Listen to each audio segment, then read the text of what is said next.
I'm Mary Kettl. When I'm not riding a horse at Outlaw or bossing children around in school, I write stories. And Mara Stilson at Lutherans Outdoors asked if I'd read a few. My first story is called A Letter from Camp, and it's about the fun of being an older person working at camp, which is why we're sitting on these particular chairs. This one for Bill Myers, you've seen at Outlaw, and the other one for Ed Gindra.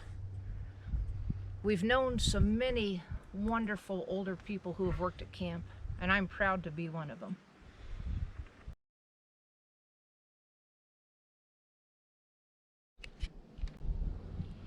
Called A Letter from Camp. This summer is the first summer in decades that I haven't been working at camp. Over 32 years and 4 camps, both Lutheran and Girl Scout flavored, I have been a counselor, outdoor cook, director, wrangler, and support staff person. Experiences that are reflected in my collection of 138 gaudy t-shirts and a penchant for appearing in public with marshmallow paste in my hair. At 55, I'm not the oldest person in camp. We have other support staff in their 60s and 70s, but I do have fill-ins that are older than most of the young people that we work with. The counselors, who are 19 and 20, sometimes 21, regard us with gentle amusement, especially during lunchtime conversations that range from colleges and cars at one table to insurance premiums and Medicare at other tables. Meanwhile, at a third table, someone gently explains to someone else that hip-hop is not a chain of pancake restaurants. What they don't know is how much fun it is to be an older person working at camp. Older persons at camp, OPAC, or as we like to call ourselves, the OPACs, are easy to spot. We're the ones wearing sensible shoes and combining sunscreen formulas to achieve that desired SPF 800. We sport clip-on shades over our glasses, and we wear ridiculously high-waisted shorts. But we can drive manual transmissions, and we can back up trailers. We know what mops are for. During the CPR videos, we pay especially close attention because that could be us. I started going to camp because of horses. While I was neither Lutheran nor a Girl Scout at the time, I was willing to wear sashes or talk about the Reformation for a chance to go to camp and ride their horses. Really, I would have gotten a rash and gone to allergy camp just for a chance to ride. I worked for Outlaw and Atlantic Mountain Ranches in South Dakota during college, and later I was a riding director for a Girl Scout camp in Wisconsin, which means I spent a lot of my camping career discussing the digestive habits of large hairy mammals.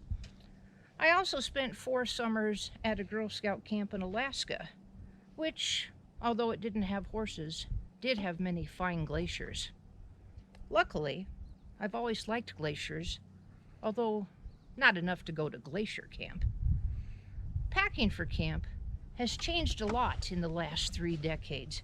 When I was 10, I thought that clean underwear and a bag of cinnamon Jolly Ranchers were the key to popularity and safety. As a college staff, I took the usual things like a flashlight, a raincoat, and 16 pounds of deodorant. These days, the 20-year-olds show up with laptops, cell phones, iPods, iPads, and satellite dishes, which makes it hard for me to find a place to plug in my heating pad. While the young people open up their Instagrams and upload their pictures, the rest of us open prescriptions and upload our pill boxes. Adjusting to camp life can sometimes be challenging for older people at camp. I don't mind eating in community or showering twice a week. My problem is I like to read at night in my cabin, where I am surrounded by 92,000 moths, all of which are determined to see what page I'm on.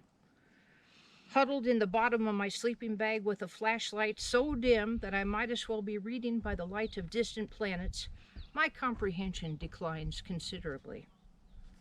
As an OPAC, I like to offer my opinion on practically everything from horses to food to program activities. It is my deeply held belief that if people would just do what I say, they would be much happier.